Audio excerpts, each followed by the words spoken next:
andere spreker aan het woord over de Aziatische hoornaar. Dus we gaan deze meeting ook opnemen. We gaan die achteraf dan via ons YouTube-kanaal uitzenden. Dus we hebben 4 zaterdagavonden. We laten 3 professoren aan het woord. En dan uiteindelijk de laatste zaterdag laten we de mensen van het INBO en het ANB uit Vlaanderen, uit België zelf aan het woord, wat hun actieplan is. Maar we dachten eigenlijk, er zijn de laatste tijd heel veel initiatieven rond de Aziatische hoornaar. Er is heel veel actiebereidheid bij iedereen, zowel MKers als niet-MKers. Heel goed. Maar we dachten, wat kunnen wij als meerwaarde nog bieden? En ik denk dat de meerwaarde is die we met deze meetings willen bieden, is dat we inderdaad professoren, onderzoekers, experts uit andere landen, Spanje, Frankrijk, aan het woord laten. Omdat zij natuurlijk al veel langer dan wij Belgen of Nederlanders geconfronteerd worden met de Aziatische hoornaar. Dus de Aziatische hoornaar is hier sinds 2017 in België aanwezig. In Frankrijk al meer dan 20 jaar, in Spanje ook al veel langer. Dus ze hebben veel meer onderzoek kunnen doen, ze hebben veel meer ervaring opgebouwd. Dus in die zin zullen we die onderzoekers dus aan het woord laten. En we gaan beginnen met professor Eric Darouzet uit Frankrijk, die de afgelopen 10, 15 jaar een enorme expertise kunnen opbouwen heeft. Dus ik zal ervoor zorgen dat iedereen de chat kan lezen in tussentijd. Dus al wat hij nu noteert in de chat kan gelezen worden. Ik zal even ook de resultaten van de poll zichtbaar maken. Dus waarschijnlijk kun je die nu zien. Dus 91% van de aanwezigen zijn imkers, 5% zijn geen imkers en 4% is het nog niet.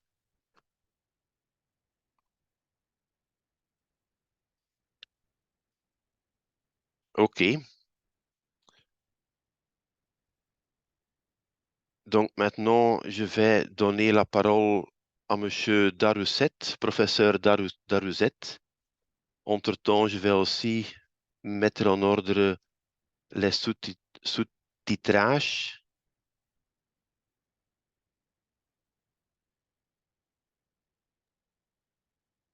Ok, donc je partage mon écran du coup.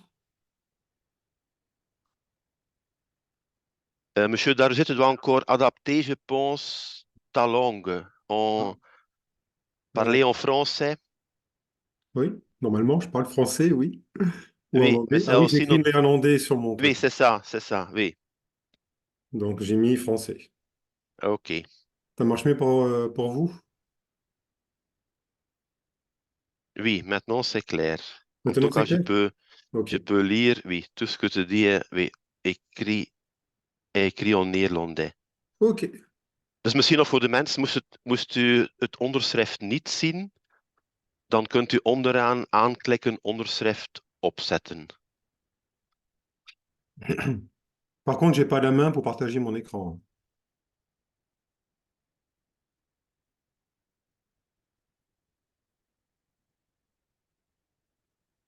Ok, le sous-titrage est clair ici. Oui, oui.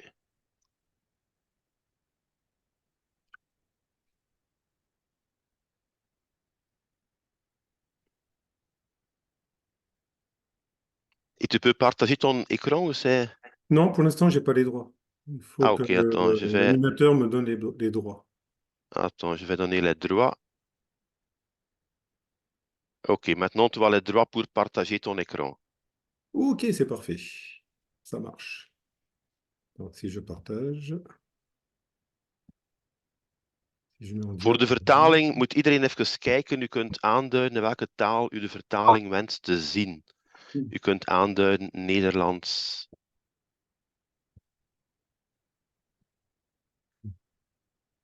Voilà, normalement, vous avez mon écran. Oui, c'est en néerlandais. Oui.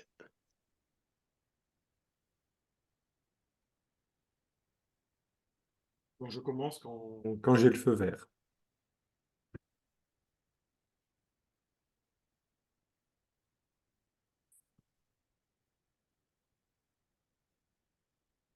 Ok, je vois que les gens peuvent voir maintenant. Oké.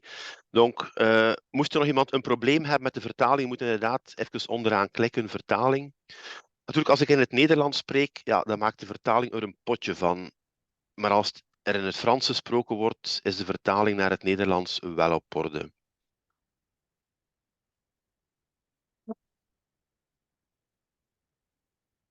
Ok, monsieur Daruzet, tu peux commencer. Ok, ben, merci de m'avoir invité à cette conférence. Bonjour à tous. Alors désolé, je ne parle pas néerlandais. Je ne sais pas comment on dit bonjour en néerlandais. Pas d'idée. Alors, en anglais, j'aurais pu le faire, mais en néerlandais, malheureusement, non. Alors aujourd'hui, je vais vous parler du frelon asiatique et notamment quels sont les moyens de lutte que l'on a à l'heure actuelle contre cette espèce invasive et quels sont les moyens qui sont en cours d'étude dans les laboratoires.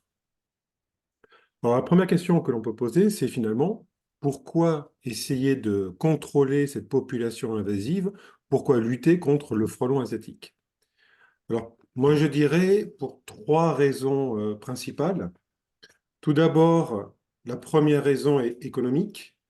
Donc, en haut à gauche, si vous êtes apiculteur, vous avez peut-être déjà rencontré ce cas de figure, c'est-à-dire des frelons qui sont en vol devant la ruche et les abeilles qui diminuent leur activité de fourragement et qui vont rester sur la planche d'envol en défense de la colonie.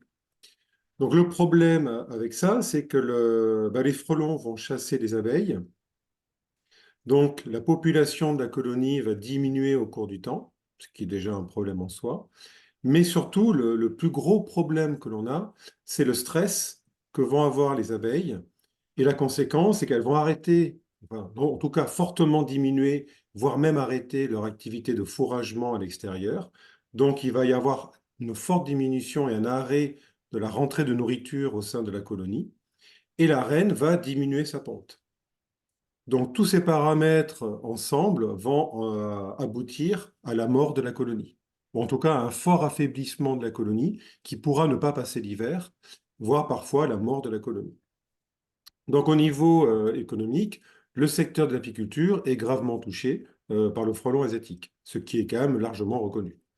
On a un deuxième secteur qui est le secteur agricole, vous avez à droite, au niveau de la culture de fruits, donc dans les vergers, mais également dans le secteur viticole, c'est-à-dire dans les vignobles, eh bien, on va avoir les frelons, surtout en fin d'été, qui vont aller collecter du sucre sur les fruits.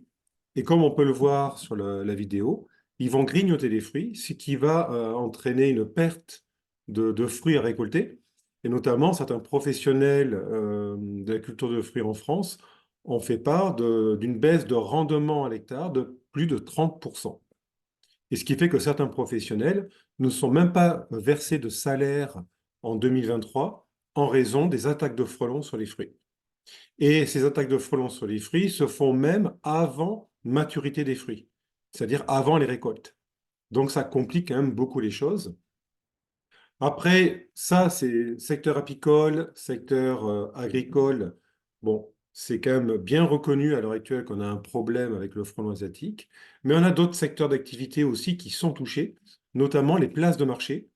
C'est-à-dire que le frelon, c'est un prédateur généraliste. Il chasse tout ce qu'il peut trouver, l'abeille et de nombreux insectes.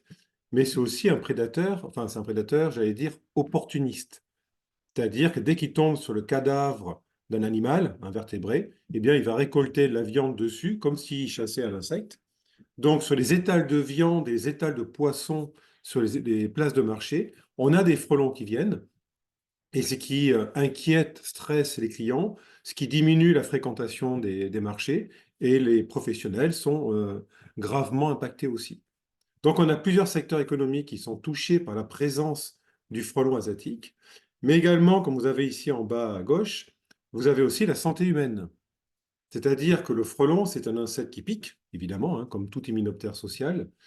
La piqûre peut être douloureuse, ça dépend de votre sensibilité, et on va avoir toute la graduation de réponse de la victime vis-à-vis de la piqûre, soit une simple rougeur, ça va pas plus loin, soit alors un gonflement, un œdème local, comme le monsieur sur mon diaporama, mais on peut aller jusqu'à un choc anaphylactique avec décès, la mort de l'individu, de la victime. En France, on a des dizaines et des dizaines de cas annuels de piqûres, c'est-à-dire des gens qui vont se dans leur jardin se faire attaquer par des frelons. Et on a des cas de mortalité, malheureusement, tous les ans. Donc, c'est aussi un problème de santé humaine. Enfin, troisièmement et dernier point, c'est aussi un problème environnemental en termes de biodiversité. Le frelon, comme je vous disais, c'est un insecte qui est un prédateur généraliste, donc il va chasser tous les insectes qu'il peut trouver.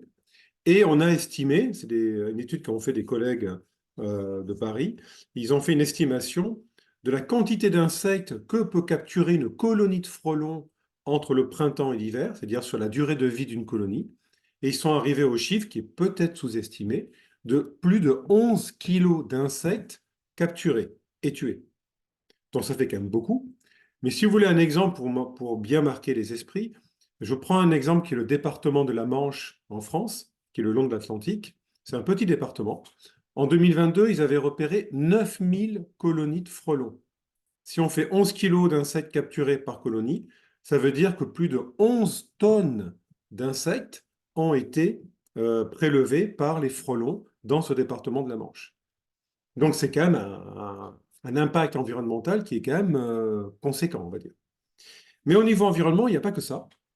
Vous l'avez également ici, il y a une étude de collègues espagnols qui ont montré que les frelons peuvent aussi, évidemment, chasser les insectes pollinisateurs et ça impacte la reproduction des plantes à fleurs. Donc ça peut aussi impacter la production de fruits par un problème de reproduction, de pollinisation des plantes à fleurs qui pourraient produire des fruits. Donc on a des impacts liés à cette espèce invasive beaucoup plus larges que le seul secteur de l'apiculture, qui finalement n'est pas le seul impacté négativement par le frelon asiatique. Donc, par rapport à ce que je viens de vous raconter sur cette diapositive, on a une espèce introduite accidentellement en Europe, et bien, qui pose de nombreux problèmes. Donc, moralité, il faut essayer de maîtriser, de contrôler, de limiter cette population invasive. Alors, comment faire? Quels sont les moyens que l'on a à disposition? Eh bien, on peut soit détruire les nids. Monsieur Daruzet, peut-être on va commencer avec des questions Ah sur oui, ce c'est vrai. sujet. Oui, C'est vrai, j'avais chapitre par oublié que vous vouliez chapitre. qu'on Oui, parle oui, oui, après chaque partie. oui, oui, Moi, j'étais oui. parti, moi, dans mon speech. Pas de problème, pas de problème. Et c'est notre collègue Isabelle Brax qui va poser les questions. OK, Isabelle? Oui, d'accord. Bonsoir Eric et bonsoir. allô à Nidrine et bonsoir à tous. Il y a une dame qui demandait où on peut trouver les rapports officiels sur les dommages économiques causés par les... euh, Par le frelon? oui, euh, où est-ce qu'on peut trouver ça Alors, sur l'apiculture, il y a des articles scientifiques, déjà. Mhm. Il y a des articles scientifiques qui ont démontré l'impact très important du frelon sur les ruches. Après, quand vous êtes apiculteur dans une zone où il y a du frelon, vous le savez de toute façon que ça pose de gros soucis. Moi, je suis également apiculteur. Sur mes deux ruchers au niveau du campus universitaire, j'ai perdu les deux tiers de mes colonies d'abeilles en raison d'un taux de prédation qui était calamiteux, qui était énorme. Donc, après, il y a des rapports par les syndicats nationaux ou locaux d'apiculture. Donc, on voit qu'il y a quand même c'est démontré qu'il y a un vrai problème de prédation du frelon sur les ruches. Au niveau des vergers, des vignobles, là, par contre, il n'y a pas de document. Moi, j'en parle assez facilement parce que j'ai discuté avec des professionnels. Donc, ils m'ont expliqué les problèmes qu'ils rencontraient à l'heure actuelle, mais il n'y a pas de rapport officiel. Alors, il y a un article scientifique qui est sorti là, il y a même pas un mois, qui a été fait par des collègues du Portugal, par des Portugais, où ils ont fait un peu de la science participative. Ils ont discuté avec des techniciens qui allaient de verger en verger pour, pour regarder, pour étudier la production. Et en collectant des données sur plusieurs centaines de cas au Portugal, ils ont montré que oui, le frelon pouvait attaquer les fruits et entraîner une baisse de rendement à la parcelle. Donc il y a déjà ce premier article. Au niveau santé humaine, j'ai produit un article il y a 2 ans, je crois. J'ai dû le mettre ici. c'est en 2021 avec des médecins. On avait regardé sur les centres antipoison en France et on avait vu le fait que le frelon pouvait projeter du venin dans les yeux des victimes, ce qui entraînait des conséquences médicales. Donc il y a un article scientifique là-dessus.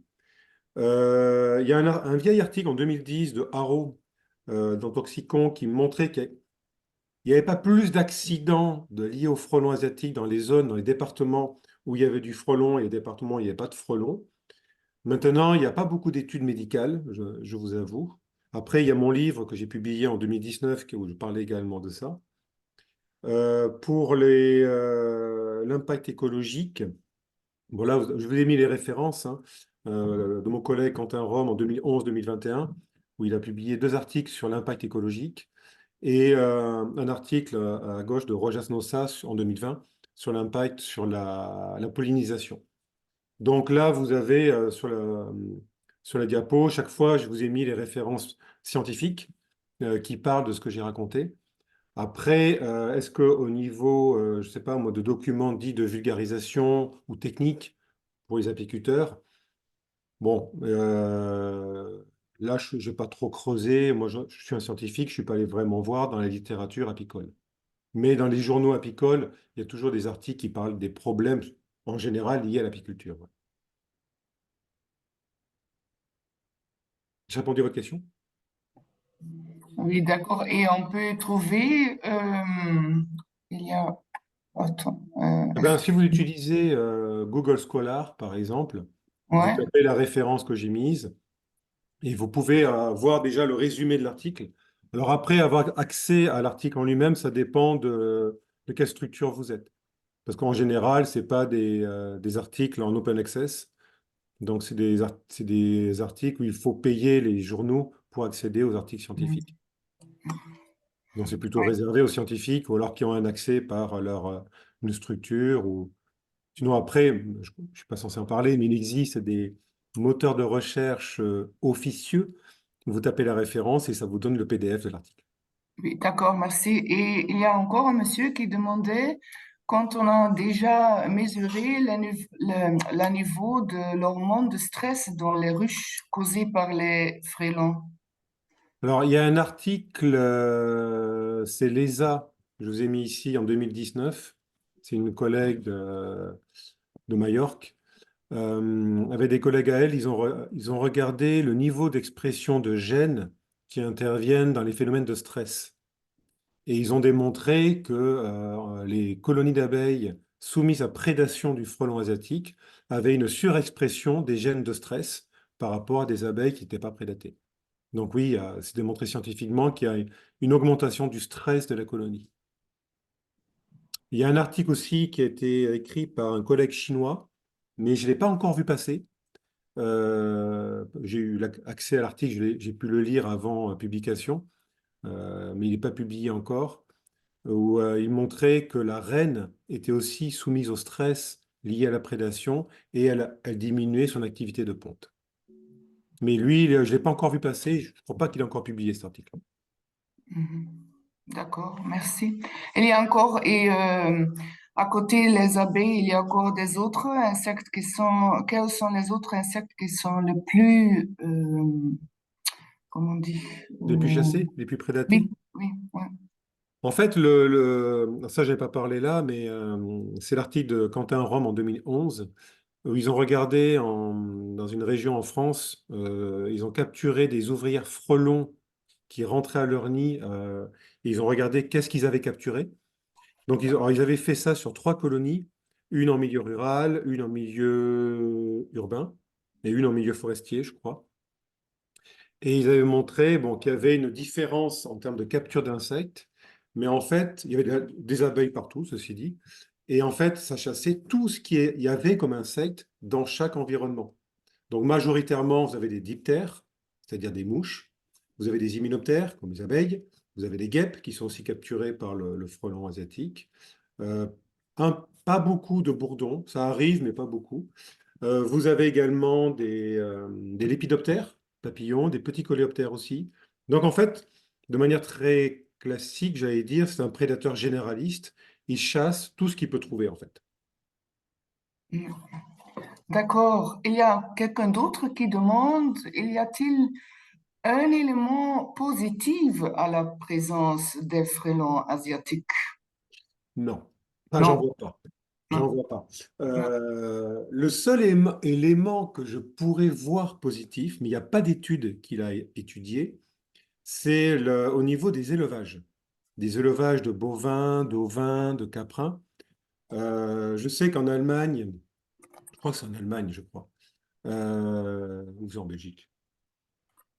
Non, c'est en Allemagne, je crois. Au niveau de certains élevages, les agriculteurs, les éleveurs, pouvaient mettre un nichoir à frelon européen, hein, le Vespa crabro, pour que le frelon chasse les mouches sur l'élevage. Sachant que les mouches, peuvent entraîner du parasitisme, peuvent entraîner des maladies au niveau du cheptel, donc des animaux d'élevage, ce qui peut avoir des conséquences zootechniques, évidemment, et sanitaires à la santé des animaux. Donc, en mettant une colonie de frelons à proximité du cheptel, les frelons vont chasser les mouches, par exemple, donc diminuer l'impact négatif de ces insectes, et ça permet également de moins utiliser d'insecticides. Donc ça, c'est connu, enfin c'est connu, c'est déjà utilisé classiquement, mais pas beaucoup, hein, c'est qu'en Allemagne, à ma connaissance. Donc on pourrait envisager qu'au niveau de certains élevages, si on a une colonie de frelons asiatiques positionnée localement, peut-être que les frelons vont chasser aussi les mouches, et du coup, ça pourrait, je parle de conditionnel, hein, ça pourrait avoir un effet positif pour le cheptel. Mais ça reste à démontrer. Mais à part ça, il n'y a pas d'effet positif. D'accord, j'ai plus de questions, merci. OK. Donc, je continue? Oui, Ouais, ça marche. Alors, là, j'espère vous avoir convaincu que cette population invasive pose quand même de nombreux soucis. Donc, ça nécessite de lutter contre cette espèce. Donc, comment faire? Eh bien, je dirais, je vous ai listé là 5 possibilités. Soit détruire les nids, soit faire du piégeage, soit mettre en place une technique qu'on appelle du cheval de Troie, soit mettre en place des protections passives des ruches, soit faire de la lutte biologique. Donc, on va parler un peu de ces différents systèmes. Et le premier dont on va parler, c'est la destruction des nids. Parce qu'effectivement, dès que vous repérez une colonie de frelons asiatiques, eh bien, il suffit de détruire la colonie, ce qui n'est pas forcément très compliqué. Le souci étant de repérer la colonie. Ça, pour l'instant, on ne sait pas faire. Alors, il y a 3 techniques qui sont en cours d'étude pour essayer de repérer les nids de manière active. Soit on a le radiotracking, c'est-à-dire qu'on pose une petite puce émettrice sur le dos d'un frelon qui a été capturé, on le relâche et on le suit par gonio. Ça marche, mais ça prend des heures, donc c'est pas très rapide. Vous avez aussi une technique qui a été développée à Torino, en Italie, le radar harmonique. Donc on pose qu'on appelle ça, un petit tag sur le dos d'un frelon et avec un radar, on le suit. Bon, le problème, ça marche bien, hein, mais ça marche sur 400 mètres. Et il ne faut pas qu'il y ait une barrière comme une barre d'immeuble ou des arbres qui se met entre le frelon et le radar. Donc ça, c'est pareil, c'est comme le radio tracking. Ça prend des heures pour opérer un nid. Et certains ont essayé aussi les caméras thermiques en infrarouge, montées sur drone, par exemple. Ça ne marche pas beaucoup, ça dépend de l'environnement. Donc tout ça est encore en cours de développement. Donc pour l'instant, on n'a pas d'outils sur le terrain efficaces pour repérer rapidement un nid. Ça, on ne sait pas faire. Donc pour l'instant, on dépend que, j'allais dire, du hasard quand on tombe dessus. Donc une fois qu'on a repéré un nid, ben, on fait appel à un professionnel, une entreprise de désinsectisation. Donc, soit le professionnel, s'il est formé à l'élagage, par exemple, ce qui se faisait il y a une dizaine d'années, maintenant beaucoup moins, je ne l'ai plus vraiment vu, l'opérateur pouvait monter dans l'arbre, se rapprocher du nid et avec une petite perche de 2 mètres, injecter un pesticide à l'intérieur. Ou alors louer une nacelle pour se rapprocher d'un nid en hauteur et faire pareillement, percer le nid et injecter un pesticide. Donc ça, le fait de grimper à l'arbre, bon, c'est compliqué, c'est long, c'est un peu dangereux, il faut vraiment j'allais dire, des compétences particulières. Donc ça, c'est pas très courant. Moi, je l'ai vu il y a 10-15 ans par un ou deux professionnels. Je ne l'ai plus jamais revu, ceci dit. Louer une nacelle, bon, ok, c'est bien, c'est efficace. Par contre, c'est très cher. Ça veut dire que le prix d'élimination d'une colonie, là, va monter en flèche, donc c'est un peu compliqué. Il vaut mieux éviter. Maintenant, il existe des techniques beaucoup plus simples, beaucoup moins onéreuses. Ce sont des perches. On a des perches qui montent au-delà de 20, 25 mètres, voire même 30 mètres de hauteur. Et avec un compresseur à la base, on projette un pesticide, ce qui permet, avec la perche, de percer le nid et d'injecter le pesticide dans le nid. Donc ça marche bien. Moi, j'ai plutôt tendance à préconiser cette technique. Mais le souci derrière, c'est, attention, c'est comment on va procéder. Ici, vous avez un exemple. Ici, vous avez au sommet d'un arbre un nid de frelons asiatiques. Et le professionnel a percé le nid avec une perche. Mais par contre, le blanc que vous voyez ici, c'est du nuage de pesticides. C'est-à-dire qu'il a percé le nid, il a traversé le nid en gros, et il envoie du pesticide dans le nid et à l'extérieur. Donc là, effectivement, le fait de projeter du pesticide dans l'environnement, c'est quand même préjudiciable aux espèces non ciblées. C'est-à-dire les autres insectes, ce n'est pas une bonne idée. Par contre, un nid qui est traité, quand ça marche bien, les frelons, en quelques heures, ils vont tous mourir. Mais ce qu'on préconise, et il y a un décret qui était sorti en 2013 en France, on avait travaillé avec le ministère de l'écologie et le ministère de l'agriculture à l'époque, on préconisait qu'après qu'un nid ait été traité, il fallait le retirer au bout de 48 heures. C'est-à-dire que quand on fait une intervention de jour, par exemple, vous avez de nombreux frelons, des ouvrières qui sont en activité de fourragement à l'extérieur. Donc, quand on traite le nid, ils ne sont pas là. Donc, on laisse le nid en place, les frelons vont rentrer au nid et s'empoisonner au contact du pesticide. Mais au bout de 48 heures, il faut retirer le nid. Sachant que le nid, pour moi, c'est une bombe environnementale parce que c'est gorgé de pesticides. Là où les molécules vont rester actives pendant des mois parce qu'elles sont protégées par l'enveloppe du nid. Donc, elles ne vont pas avoir une demi-vie comme on a sur la notice du produit. C'est beaucoup plus long. Et quand le nid est traité et que les frelons sont morts, eh bien, vous allez avoir plein d'insectes qui vont rentrer dans le nid, qui vont y chercher un abri, ou d'autres qui vont vouloir manger des larves. Vous allez avoir des oiseaux qui vont venir, des petits mammifères, et tous vont rentrer en contact avec le pesticide, ce qui va être forcément préjudiciable à leur santé. Donc, il faut tenir compte de ces deux paramètres, donc retirer le nid au bout de 48 heures. Par contre, ben, on ne sait pas faire.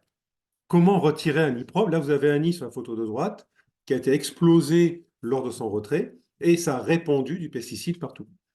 Donc là, on a un souci. On préconise de retirer les nids, mais dans certains cas, c'est très facile, hein. Un nid dans un buisson ou sous un toit, par exemple, bon, ça se retire assez aisément. Mais un nid au sommet d'un arbre, là, c'est beaucoup plus compliqué. Et ça, on ne sait pas bien faire. Donc là, on a encore un petit gap à résoudre, on va dire. Mais il faut faire attention. Bon, après, par rapport à ce problème-là, le pesticide pose des soucis. On ne sait pas trop bien faire pour retirer un nid. Et là, on a fait un projet en 2018 où on avait travaillé sur une autre technique pour éliminer les nids, c'est-à-dire pour remplacer les pesticides. Et on avait envisagé la chaleur. C'est-à-dire qu'on voulait tuer les frelons par hyperthermie. En fait, on voulait s'inspirer de ce qui existe déjà dans la nature, notamment ce que vous avez sous les yeux ici à gauche. C'est Apis cerana, c'est l'abeille asiatique qui est capable de tuer un frelon par hyperthermie et étouffement. Et là, notamment, c'est une photo que j'ai prise en Chine. Vous avez, je ne sais pas, entre 50 et 100 ouvrières abeilles, et au milieu, ce qu'on ne voit pas, il y avait un frelon. Et le frelon, au bout de quelques minutes, est mort parce que les abeilles, en se mettant en boule et en faisant bouger un peu leur corps, en faisant des contractions musculaires, elles font monter la température dans la balle. C'est pour ça qu'on appelle ça la heat ball, c'est-à-dire la boule thermique. Et la température va monter à 47 degrés centigrades. Et il se trouve que le frelon, au-dessus de 46, il meurt au bout de quelques minutes par hyperthermie. Alors que l'abeille, elle peut survivre au-delà de 48 degrés, pas forcément très simple, mais en tout cas, elle survit. Donc ça marche plutôt bien. Donc on s'est inspiré de cette technique-là, et c'est un travail qu'on a publié en 2018, je vous ai mis la référence en haut à droite. Là, l'article, il est accessible librement, hein. PLOS ONE, c'est un article en open access, donc vous tapez le nom de l'auteur ou mon nom, 2018, Frelon, et vous aurez accès à la publication. Donc là, on avait testé différentes températures, on avait testé différentes façons d'apporter la chaleur, soit par effet flash, soit par de manière graduelle. Et on avait testé également la chaleur sèche et la chaleur humide, c'est-à-dire de la vapeur. Et on avait démontré à l'époque qu'en 10-13 secondes, avec de la vapeur, on arrivait à tuer les frelons. Donc, j'ai eu un deuxième projet qu'on appelait Thermofrelon en 2021-2022, en partenariat avec une entreprise. Eh bien, on a créé un prototype et on l'a testé et on a validé le protocole et le matériel. Il y a même un brevet qui est en cours de rédaction par le CNRS à l'heure actuelle. Donc ça marche. On peut remplacer avantageusement le pesticide par de la vapeur. Et bon, maintenant, moi j'ai fini mon travail de ce côté-là. C'est aux entreprises maintenant. C'est de fabriquer un dispositif et de commercialiser le dispositif. Donc, prochainement, j'espère, les professionnels pourront accéder à un matériel thermique pour détruire des colonies de frelons. Donc ça marche très bien dans à peu près 50-60% des cas. Il y a toujours des cas où c'est un peu compliqué, où il faudra jouer soit avec du pesticide, soit le thermique, mais en combinant les deux appareils, ça permet de limiter beaucoup l'utilisation de pesticides. Bon, après, pour détruire les nids, il y a d'autres techniques. Vous avez également le fusil paintball qui tire des billes de pesticides. Bon, ça, moi, je ne le conseille pas, dans le sens, c'est que, en général, les gens qui utilisent ce genre de matériel vont diffuser des billes de pesticides un peu partout dans l'environnement. Et ça, on a eu plein de cas en France comme ça. Donc, ce n'est pas la meilleure technique. Maintenant, moi, je pense qu'il vaut mieux utiliser la perche en injectant le produit. Le- La limite, c'est que si un nid est vraiment beaucoup trop haut pour l'accéder avec une perche, peut-être que le paintball peut être utile dans ce cas-là. Ou alors sur une ligne électrique, hein, une ligne haute tension électrique. On ne peut pas y aller avec la perche, sinon vous allez avoir une grosse surprise. Donc là, on peut, dans ce cas-là, utiliser le paintball. Ça peut être une solution. Après, vous avez aussi nos amis les chasseurs. Donc, je pense qu'il y a peut-être des chasseurs parmi vous à l'heure actuelle. Donc, certains, on a vu ça en France, hein, qui tirent au fusil sur des nids. Alors, moi, je ne crois pas sur la photo là. Attention, à mon avis, c'est une photo de démonstration. Dans le sens, c'est que si quelqu'un tire au fusil sur un nid de frelons sans combinaison anti-frelons, j'espère que la personne court vite. Parce que je peux vous dire que dès que vous attaquez un nid, les frelons vous repèrent très rapidement. Donc, vaut mieux être équipé. Et le tir au fusil, j'ai écrit efficacité à démontrer, dans le sens, c'est que il n'y a rien qui démontre que ça marche. J'ai déjà vu des nids habités par des frelons qui avaient été plombés par des chasseurs. Donc, ce n'était pas du tout efficace. Donc, cette technique-là, je ne peux pas la conseiller parce que, pour l'instant, elle n'a pas montré son efficacité. Et en plus, on ne peut pas tirer sur des nids à proximité des habitations. Donc, ça, déjà, ça limite beaucoup les choses. On a aussi un autre dispositif qui est un drone. Il y a des entreprises qui commercialisent des drones. Alors, soit un drone équipé avec une petite perche de 2 mètres pour injecter du pesticide, soit un drone avec une bombe qui projette du pesticide sur le nid. Alors, celui qui projette du pesticide à surtout pas acheter, parce que c'est une grosse escroquerie, ça sert strictement à rien. Si vous projetez du pesticide sur un nid, ça n'a strictement aucun effet, dans le sens que tous les frelons qui sont dans le nid sont protégés par l'enveloppe. Donc ça n'a vraiment aucun intérêt. Par contre, le drone avec une petite perche n'est pas très intéressant non plus, je dirais, parce que d'une part, il y a une réglementation européenne. Vous ne pouvez pas faire voler un drone comme ça, il faut des autorisations. Et ensuite, un drone équipé d'une perche de 2 mètres, vous n'allez pas accéder à tous les nids. Parce qu'il faut vraiment que le nid soit en périphérie de la canopée, à moins de 2 mètres de l'endroit où va voler le drone. Donc, ce n'est pas très courant. Donc, ça n'a pas beaucoup d'intérêt, je dirais. Le seul intérêt que je pourrais voir, c'est comme l'exemple quand je vous parlais du paintball, c'est quand vous avez un nid qui est sur une ligne électrique. Donc là, on ne peut pas y aller à la perche. Donc, soit on y va au paintball, soit on utilise un drone, pourquoi pas. Ça peut être une solution. Donc, à voir. Mais autrement, d'abord, le matériel est très cher, hein, c'est plus de 10 000 euros. Donc pour moi, je reste axé sur la perche qui me semble beaucoup plus intéressante. Vous voulez qu'on arrête là pour les questions avant d'attaquer la suite? Oui, j'ai une parce qu'il y a beaucoup, allez, des gens qui sont intéressés pour les paintball, mais vous avez déjà parlé de cela. Mais il y a encore, j'ai encore une question. Quelqu'un me demande quand il y a des recherches sur les vieux nids concernant les parasites qui sont encore dans le nid. Alors, au niveau du parasitisme, on avait identifié en 2014 un parasite. C'est une mouche conopidée qui tuait les femelles fondatrices, c'est-à-dire au printemps. Donc ça, mais ça n'a pas beaucoup de conséquences sur la population. Mes collègues de Paris ont trouvé un petit ver aussi parasitaire transmis par certaines proies, mais ça n'a pas d'effet notable non plus. Avec des collègues chinois, nous avons trouvé également des virus d'abeilles dans les frelons, mais on ne sait pas si ça a vraiment des effets. On a trouvé de la fausse teigne dans certains nids aussi. Est-ce que c'est la teigne qui a perturbé la colonie de frelons ou est-ce que c'est une colonie de frelons qui était faible et la teigne s'est installée? On ne sait pas trop. Pour l'instant, au niveau de faire de la lutte bio avec un parasite ou un agent, j'allais dire type bactérien ou viral, on n'a pas. Pour l'instant, on n'a pas. Ouais, d'accord, merci. Euh, Qu'est-ce que j'ai encore? Il y a quelqu'un qui demande qu'on peut utiliser le diatome, Ah, la terre de diatomée. la terre de Ouais. diatome. Alors, à l'heure actuelle, la plupart des entreprises 3D, donc les désinsectiseurs en France, utilisent soit du pyrètre naturel, soit de la permétrine ou des dérivés de la permétrine. Donc, ce sont des molécules à activité biocide, hein, ce sont des insecticides. Après, quand vous regardez sur les entreprises qui fournissent du matériel à ces entreprises, vous avez aussi la terre de diatomée. Alors, la terre de diatomée, alors c'est un minéral hein, qui a un effet biocide aussi, mais il va tuer les insectes par effet abrasif, c'est-à-dire que c'est des microparticules minérales qui vont se mettre au niveau des articulations du frelon et du coup bloquer les articulations. Donc, ça va tuer le frelon en l'immobilisant. Et ça aussi a un effet asséchant. Ils vont perdre de l'eau. Mais la terre de diatomée n'est pas très efficace. Certains professionnels ne sont pas très contents. Et surtout, c'est compliqué à utiliser. Il faut faire attention parce que c'est quelque chose de comment dirais-je, c'est une sorte de petite poudre assez pulvérilante. Et si vous respirez ça, c'est pas bon pour les poumons, c'est clair.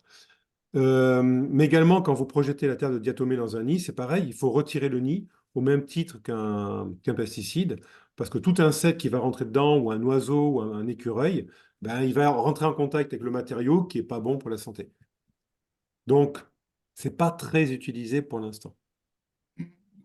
Et Après, avec, certains apiculteurs français dans le sud de la France ont utilisé le SO2, c'est l'anhydride sulfureux. C'est pas du tout autorisé, hein, c'est interdit. Il y a eu une autorisation temporaire par le gouvernement français pendant 1 an, 2 ans, je crois. C'était avant la Covid. Certains sont assez contents d'utiliser ce type de produit. Ça a l'air efficace. Après tout, c'est une activité biocide, hein, même s'il n'y a pas d'AMM pour ça, c'est pas autorisé. Mais le souci, c'est que c'est très dangereux à manipuler. Parce que le SO2 au contact des muqueuses, donc au contact de l'eau, ça fait de l'acide sulfurique. Donc, c'est très, très irritant. Donc, il faut faire très attention à l'utilisation. On a eu des accidents en France avec ça. Mais pour l'instant, à ma connaissance, c'est pas vraiment autorisé. d'accord, et avec la Beauvaria bassiana, Alors, là, c'est encore en cours d'étude. C'est pas, je sais pas, enfin, je suppose que c'est en cours d'étude, mais j'ai pas vu grand monde travailler dessus pour l'instant. Donc, je d'accord. sais pas. C'est tout pour l'instant. Merci. Ok.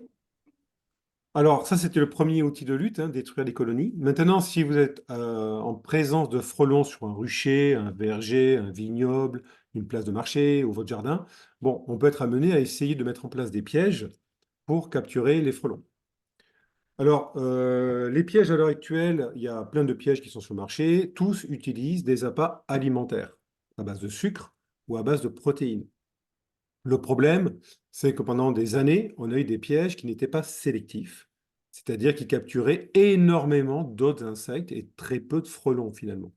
Des études ont montré que sur les pièges non sélectifs, avec un appât liquide sucré en général, on capturait un peu moins de 1% de frelons et tout le reste, c'était des insectes non ciblés. Donc ces pièges avaient un impact sur l'entomofaune, sur la biodiversité. donc un impact dommageable, négatif. Donc nous, on a travaillé depuis 2011 là-dessus. On a travaillé sur 3 aspects. On a travaillé sur le design du piège pour essayer de le rendre sélectif. Alors en 2011, il n'y avait pas de piège sélectif sur le marché. Donc j'étais un des premiers à travailler là-dessus.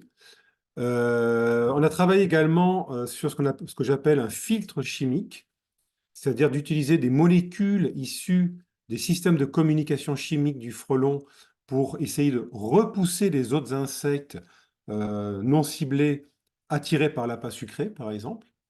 Et on a travaillé également sur l'appât lui-même, parce qu'un appât alimentaire, ça ne peut pas être sélectif, obligatoirement, ça ne peut pas être super efficace. Donc pour moi, si on veut vraiment être efficace et sélectif, il faut parler au frelon. Il faut lui parler dans sa langue. C'est-à-dire, il faut faut communiquer avec lui pour l'attirer dans un piège. Et pour ce faire, il faut utiliser des phéromones. Donc, on a travaillé, nous, sur ces 3 points.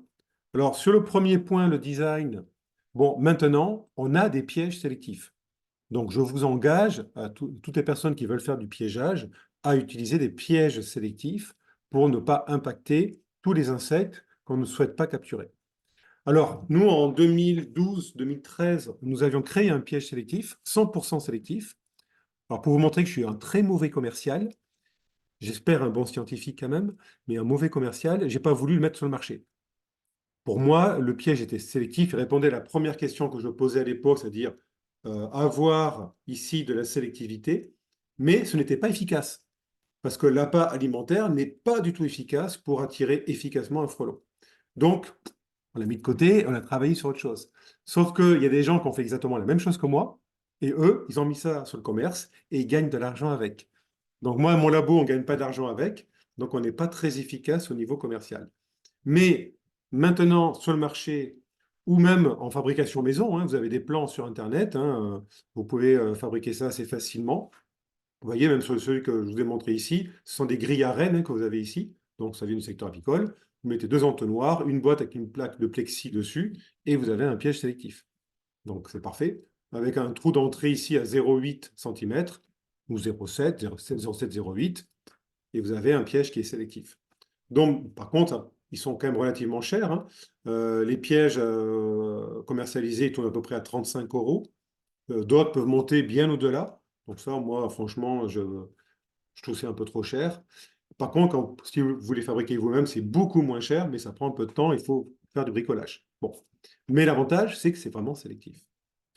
Bon, à côté des pièges sélectifs, on avait travaillé également sur le filtre chimique. Donc le filtre chimique, c'était l'idée que j'avais, moi, c'était d'utiliser n'importe quel type de piège et d'augmenter la sélectivité du piège avec une phéromone issue du frelon qui est sa signature chimique. Alors c'est ce qu'on appelle les CHC, ou Cuticular Hydrocarbons Compounds. Donc ce sont des molécules, ce sont des hydrocarbures que les frelons, comme tous les insectes, ont sur la surface du corps. Et ces molécules, c'est leur carte d'identité. Ce sont des molécules qui sont assez lourdes, c'est-à-dire qui ne sont pas très volatiles. Donc en fait, les insectes vont s'identifier par contact antennaire avec des récepteurs. Ils vont scanner la centaine d'hydrocarbures que le congénère a sur le corps et ils vont identifier l'animal. Alors moi, j'étais parti de l'idée, peut-être stupide, j'en sais rien, c'était de dire que si je mettais à l'entrée d'un piège la signature chimique du frelon asiatique, donc du prédateur, j'imaginais qu'un insecte attiré par l'appât alimentaire, une fois qu'il arrive ici à l'entrée du piège, il va rentrer en contact avec la signature chimique du frelon et percevoir la présence potentielle du prédateur. Et je me suis dit que si l'animal a un minimum de jugeote, il devrait faire demi-tour. Donc on a testé ça pendant 3-4 ans sur le terrain ici à l'université de Tours. Et on s'est rendu compte que, en fait, ce que je vous montre sur le résultat ici sur le graphe, j'ai fait une bêtise. Voilà. Ce que je montre sur le graphe, c'est que au niveau des guêpes, en fait, au niveau des hyménoptères sociaux, c'est-à-dire guêpes, frelons européens, fourmis, eh bien, en fonction de la quantité de signature chimique du frelon asiatique que l'on met à l'entrée du piège, on diminue fortement les captures de ces insectes hyménoptères. Par contre, les insectes solitaires, comme des mouches par exemple, ou des papillons, eux, ils s'en moquent éperdument, ils rentrent dans le piège. Donc en fait, ce produit-là est intéressant, par exemple, si vous voulez, sur un piège sélectif tel que celui-ci, si vous capturez du frelon européen ou vous capturez des guêpes, eh bien, il suffit à l'entrée ici, à l'entrée du piège, de positionner la signature chimique du frelon et ça va diminuer les captures de ces insectes non ciblés. Et là, on aura un piège qui est quasiment 100% sélectif. Bon, ça, c'est encore en cours de développement. Il faut que je vois si ça peut intéresser une entreprise, parce que là, effectivement, que ce soit le piège sélectif ou la signature du frelon qu'on met à l'entrée du piège, ça ne sert pas à augmenter les captures de frelons. Hein, soyons sérieux, ça sert qu'à limiter les captures des insectes que l'on souhaite protéger. Donc, c'est-à-dire, quand on fait du piégeage, à avoir un minimum d'impact négatif sur la biodiversité. Je parle de ça pour l'instant. Hein. Donc, ce n'est pas une amélioration du piégeage en efficacité de piégeage du frelon. Pas encore. Donc, ça, c'est des choses qui pourraient exister si ça intéresse vraiment des gens. Je ne suis pas très convaincu, mais pourquoi pas. Et dernier point, ce sont les phéromones. Donc là, effectivement, là, je parle d'augmenter les captures de frelons et d'être beaucoup plus efficace. Parce que quand on regarde les choses à l'heure actuelle, si je prends les ruchers en France, par exemple, je pense que vous êtes confrontés aussi à la même problématique probablement, surtout dans le sud de la Belgique, c'est que les ruchers attaqués par des frelons, on met en place des pièges.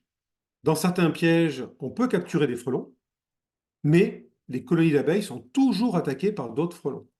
En fait, le piégeage n'est pas efficace. Ça protège peut-être un petit peu, mais pas à 100%, loin de là.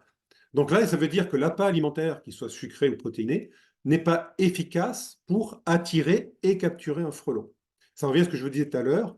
Il faut parler au frelon, c'est-à-dire qu'un frelon qui vient sur un rucher, il a un job à faire, hein, il a une activité à faire, c'est-à-dire chasser des abeilles, par exemple, enfin chasser des insectes. En fait, il faut lui dire de changer comment on peut dire, de cible, de changer d'activité, de changer de travail à faire pour aller voir ce qui se passe. Donc là, la phéromone pourrait servir à ça. Donc nous, on a travaillé avec plusieurs phéromones et ces travaux sont encore en cours, hein, c'est pas encore fini, hein, désolé. On a travaillé d'abord avec la phéromone d'alarme.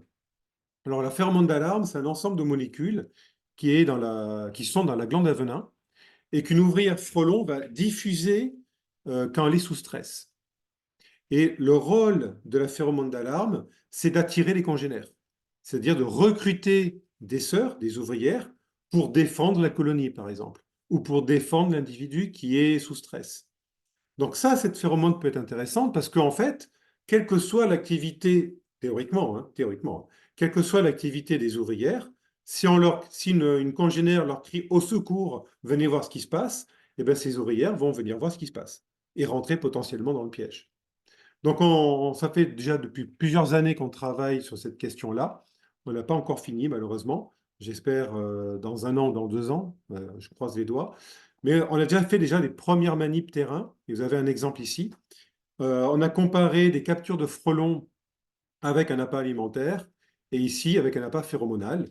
Et on s'est rendu compte qu'avec l'appât phéromonal, on pouvait capturer 4 fois plus de frelons que l'appât alimentaire.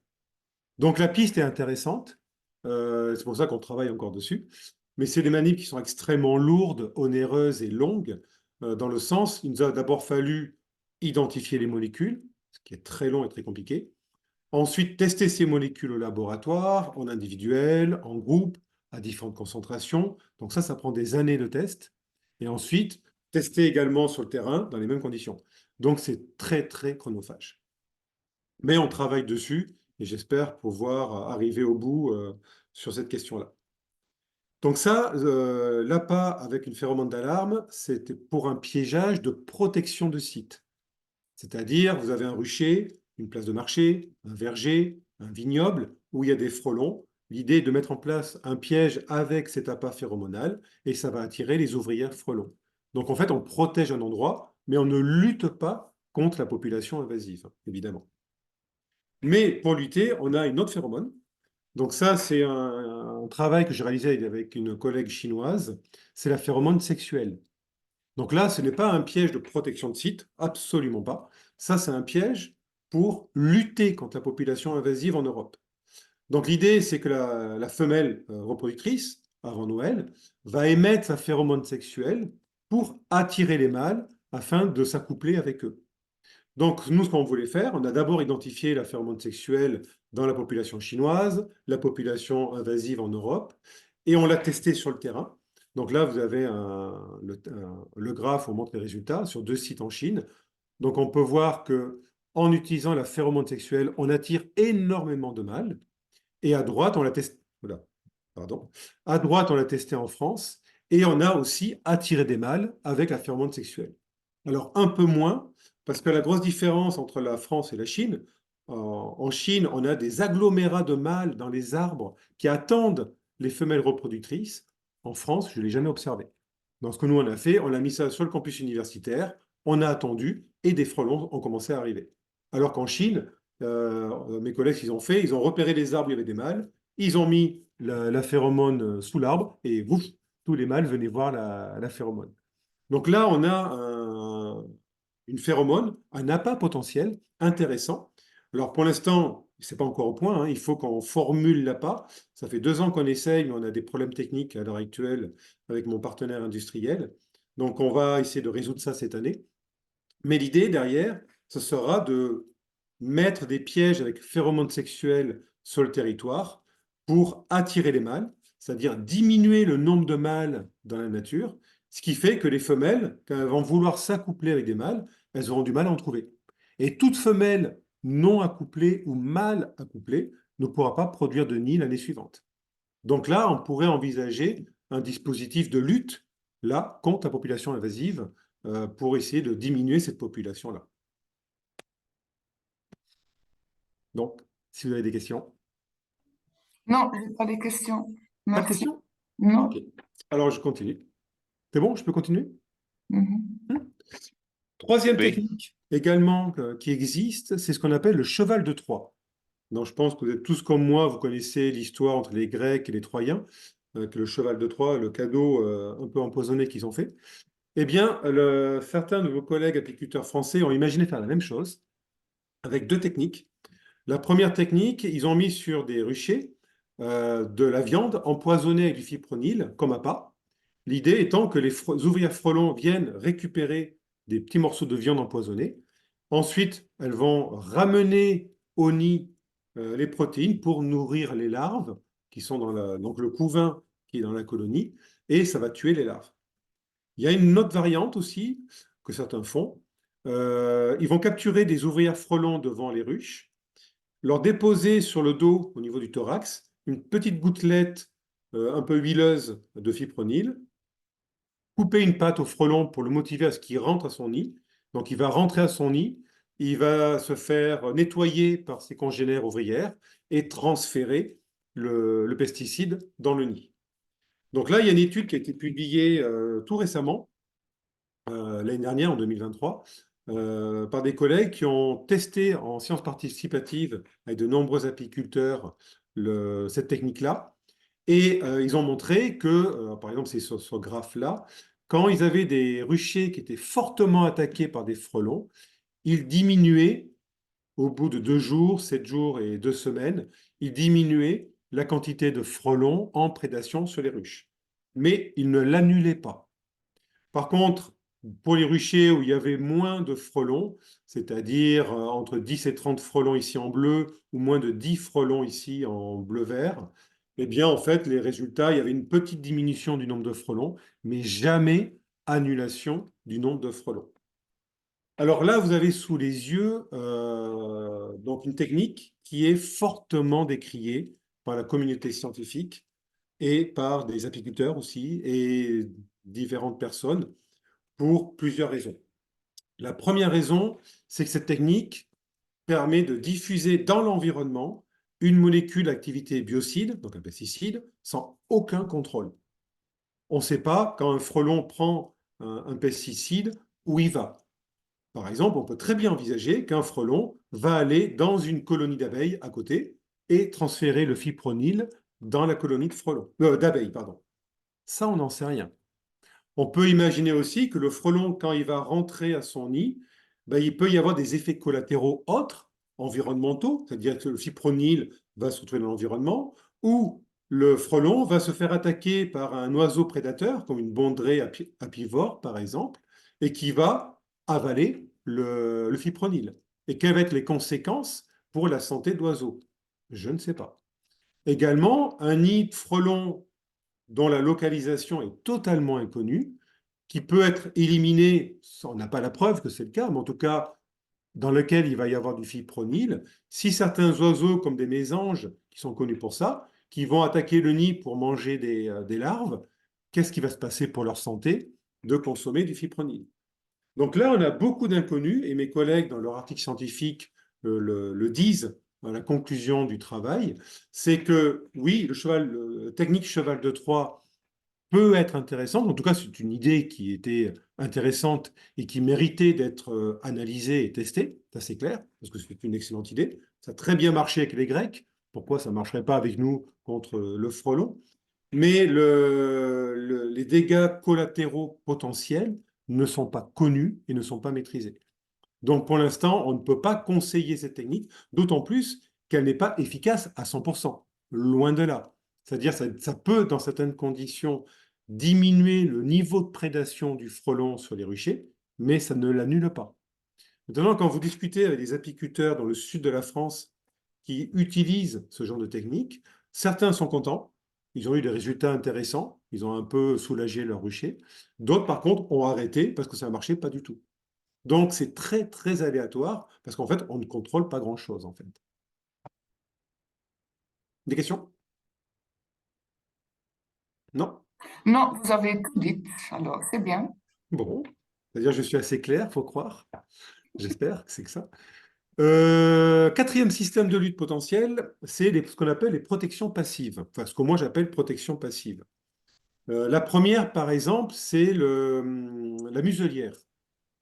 Donc, la muselière, c'est un système, si vous voulez, qui consiste à essayer de repousser un peu à distance les frelons qui sont en prédation sur la ruche. L'idée n'est pas d'annuler la prédation, parce que ça, c'est difficile à faire, c'est essayer de soulager la colonie d'abeilles, qu'elle soit moins stressée.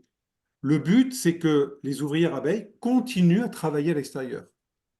Certaines vont se faire attraper et tuer par des frelons, mais s'il n'y a pas stress de la colonie, il y aura toujours ponte par la reine pour remplacer les ouvrières au cours du temps, et il y a surtout stockage de nourriture. Il faut que la colonie continue à fonctionner. Donc l'idée de la muselière, c'est de repousser légèrement les frelons. Alors, il y a une étude qui est sortie en 2019 par des collègues français sur cette technique. Alors, ce n'est pas cette muselière-là qu'ils avaient utilisée dans le travail, hein. C'était une muselière métallique. Il y a différents types de modèles de muselières. Et ils avaient montré que les colonies protégées par ce type de dispositif, en fait, il y avait 50% des colonies qui survivaient mieux, on va dire.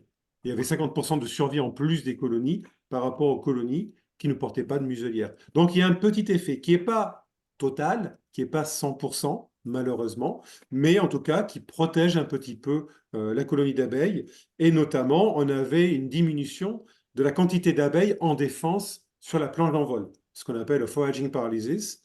C'est les abeilles qui restent à l'entrée, mais là, elles allaient plus travailler à l'extérieur. Donc, ça marche un petit peu, mais ce n'est pas 100%.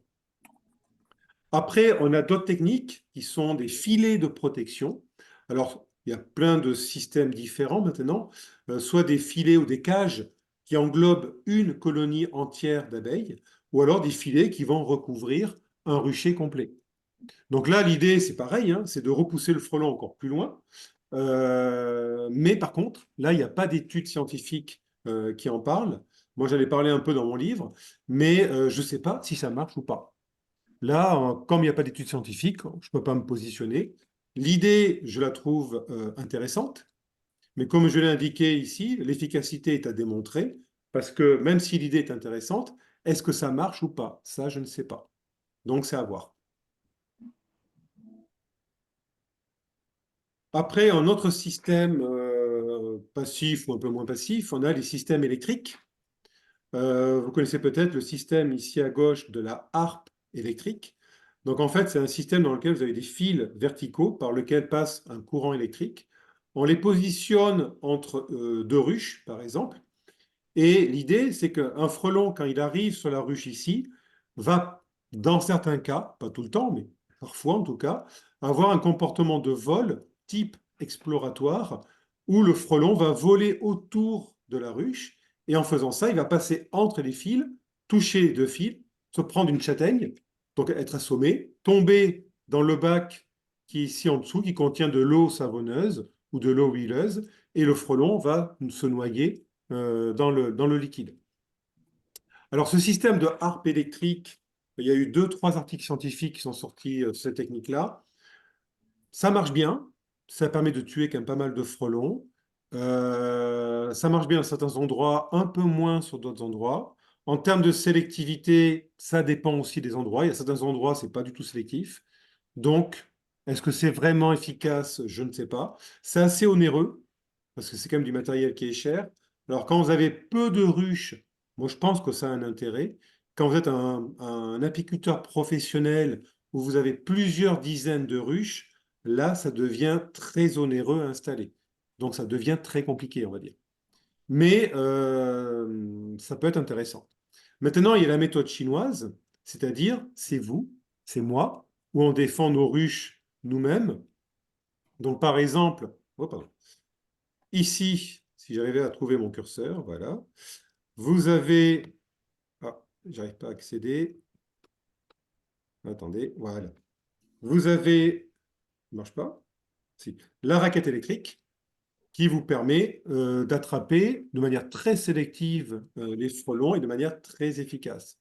Alors, je ne vous conseille pas de taper la raquette sur le frelon, faire du badminton ou du tennis. Ça marche, hein. Moi, je l'ai fait pendant 2 ans. Maintenant, j'ai un problème au bras parce que j'y allais de manière un peu violente. Et j'ai même éclaté 2 raquettes comme ça parce que j'ai mal visé et je touchais la planche d'envol parfois.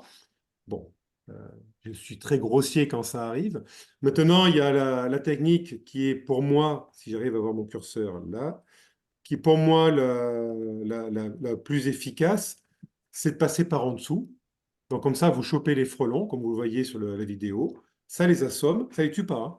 Ça les assomme, et après vous éloignez et vous allez écraser les frelons sur une surface bétonnée ou une pierre, n'importe quoi, et ça marche très bien. Par contre, c'est très chronophage. Là, ça prend du temps. Mais je ne vous cache pas, moi je fais ça tous les soirs quand je rentre du travail, je vais sur mon rucher qui est dans mon jardin, et j'arrive à protéger pas mal mes abeilles par cette technique-là. Mais bon, les Chinois font ça. J'ai vu ça sur des ruchers en Chine. Vous avez des ruchers de 800 ruches, par exemple, et vous avez 2 opérateurs qui sont sur site. Et dès qu'il y a des frelons qui attaquent, ben, ils viennent tuer les frelons et ils soulagent les abeilles comme ça. Donc c'est très efficace, sélectif, ça marche très bien, mais ça prend beaucoup de temps, ceci dit. Autre technique aussi qu'on a testée pendant 3 ans, on avait identifié dans les phéromones du frelon des molécules au laboratoire qui semblaient avoir un effet répulsif sur le frelon. Donc, on a testé ça sur le terrain, sur des ruchers. Donc, l'idée, c'est de mettre ça devant une ruche attaquée par un frelon pour faire éloigner le frelon. Ça a marché la première année, et les 2 années suivantes, ça n'a plus du tout marché. On a même utilisé des dispositifs professionnels de diffusion de phéromones, et ça ne marchait pas. Donc là, on a arrêté cette technique-là parce que, bon, pour l'instant, il y a un manque d'efficacité et on ne maîtrise pas tous les paramètres. Est-ce que c'est lié à des paramètres météorologiques, sur le vent, la capacité d'évaporation, enfin de volatilité de la molécule? On ne sait pas. Mais pour l'instant, ça n'a pas montré de résultats vraiment probants. Donc, on a abandonné cette idée-là. Des questions sur cette partie? Toujours pas? Non, Soit mon speech n'est pas du tout intéressant, soit où j'explique trop bien. J'espère Non, que c'est non, c'est c'est très intéressant. intéressant, c'est très j'espère que c'est la intéressant. deuxième hypothèse. Bon, dernière partie. Mais si possible, si vous pouvez parler un peu plus long pour la D'accord, traduction. La traduction est bien, je vois, mais si tu parles très vite, les gens peuvent moins suivre peut-être. d'accord. Donc, Merci je vais bien, ok. ralentir un peu le débit. Donc, le dernier moyen de lutte, c'est une lutte biologique. Donc, vous avez peut-être entendu parler d'une plante carnivore du genre Sarracenia. Ça a été montré en 2014 par le Jardin des Plantes à Nantes, où dans le Jardin des Plantes, ils ont une tourbière. Et dans cette tourbière, ils ont différentes plantes carnivores, notamment des Sarracenia. Et un technicien du Jardin des Plantes s'était rendu compte que la plante capturait beaucoup, beaucoup de frelons asiatiques. Donc j'étais allé voir, parce qu'il m'avait contacté, et effectivement, vous voyez sur la photo que j'avais prise, j'ai ouvert une urne de la plante carnivore et c'était noir de frelons asiatiques. Donc c'était intéressant. Donc on a fait une expérimentation en lien avec le Jardin des Plantes sur 2 ans, en 2015 et en 2016. Et on a collecté pendant 2 ans des urnes, une centaine d'urnes par an, pour regarder qu'est-ce qu'il y avait dedans. Malheureusement, ce qu'on a montré, c'est le résultat, vous l'avez en dessous. Si vous voulez, l'article, il est dans Recycling Ecology en 2018, et c'est un accès libre, donc vous pouvez lire l'article sans aucun problème. En fait, l'image de capture de la plante carnivore ressemblait beaucoup au piégeage classique. C'est-à-dire, j'ai perdu mon. Voilà. C'est-à-dire ici beaucoup de mouches, donc des diptères, des papillons, des coléoptères, des hyménoptères. Et quand on regarde les hyménoptères, on avait des guêpes, des abeilles, donc c'est plutôt embêtant, du frelon européen et aussi du Vespa velutina, donc du frelon asiatique. Et en moyenne, sur ces 2 années d'études, on capturait un frelon asiatique par urne. Alors ça, c'était assez bizarre. Pourquoi on avait si peu de captures, alors que l'année précédente, comme vous l'avez sur la photo en haut à gauche, on avait énormément de frelons.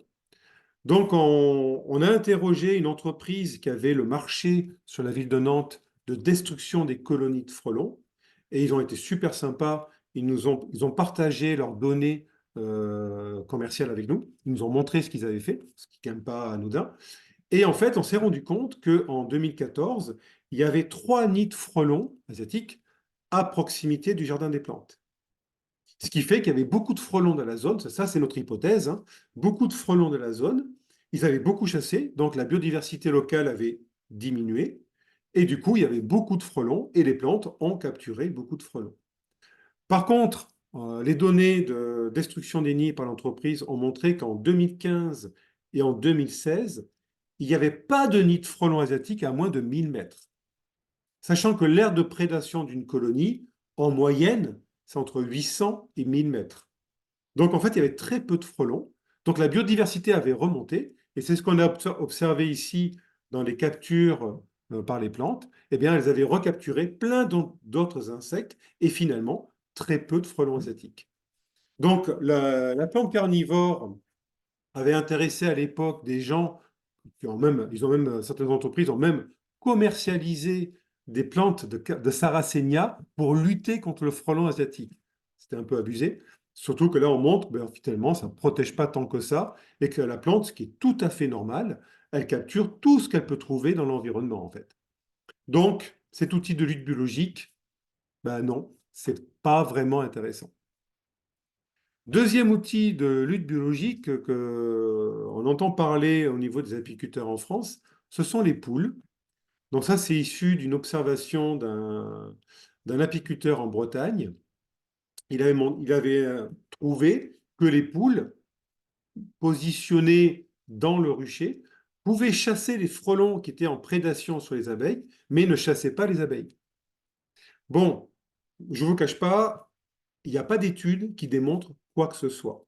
Il y a des gens qui ont mis des poules dans leur rucher et ça n'a pas du tout marché.